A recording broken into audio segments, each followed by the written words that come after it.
আজ সকালের ব্রেকফাস্ট আফিফা বানাচ্ছিল আমার জন্য ব্রেড টোস্ট চা, আর ও নিজের জন্য বানাচ্ছিল প্যানকেক। এখানে দুটো প্যানকেক বানিয়েছে ও শুধু নিজে খাবে বলে। মানে আগের দিন সন্ধ্যেবেলায় খেয়েছিল, ওটাই আবার একটু ব্যাটার বেঁচে গেছিল, ওটাই ও নিজের জন্য বানিয়েছিল। প্যানকেক খেতে বেশ ভালোবাসে। হেই হ্যালো গাইজ, আসসালামু আলাইকুম, welcome back to my another new blog. আমার নাম আয়েশা, আমি বর্ধমান শহরে থাকি।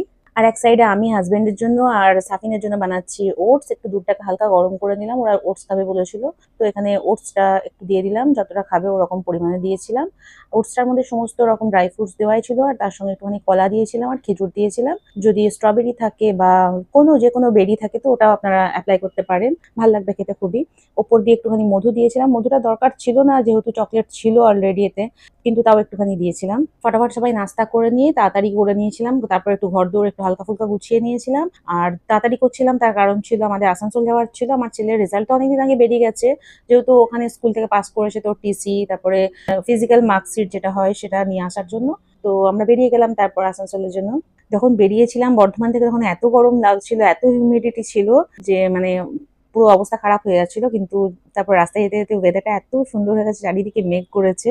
তো আমি ওগুলো একটু একটু ক্যাপচার করেছি, কত মেঘ জমেছে। আর রাস্তায় যেতে যেতে বৃষ্টিও পড়ছিল। এখন তো গরমকাল না বর্ষাকাল কিছু বোঝা মুশকিল, প্রত্যেক দিনই বৃষ্টি পড়ছে। আপনারা কে কোথা থেকে দেখছেন ভিডিওটা, আপনাদের ওখানে ওয়েদার কেমন বলবেন। এই প্রথমবার দেখলাম যে মে মাসে এরকম মানে এত বৃষ্টি। যাই হোক, আমরা আসানসোলে ঢুকে গেছি।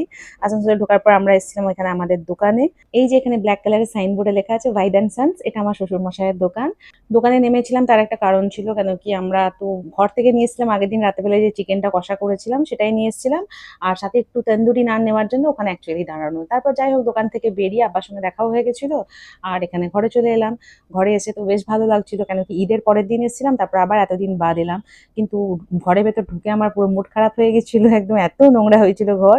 যাই হোক, একটুখানি টেবিলটা মুছে নিয়ে আমরা এখানে ফার্স্টে খেতে বসে গেছিলাম, খাবারগুলো গরম করে নিই। আচ্ছা, আমরা এখানে তো তিনজনই খাচ্ছি, আমার হাজবেন্ডের অন্য কোথাও দাওয়াত ছিল তো ওখানে খেয়েছিল।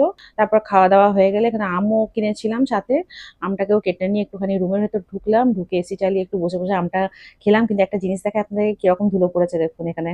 যাই হোক, আজকে ভিডিওটা এতটাই, ভালো লাগলে লাইক করে দেবেন, চ্যানেলটা প্লিজ সাবস্ক্রাইব করে দেবেন। Till then take care, bye bye, Allah হাফিজ।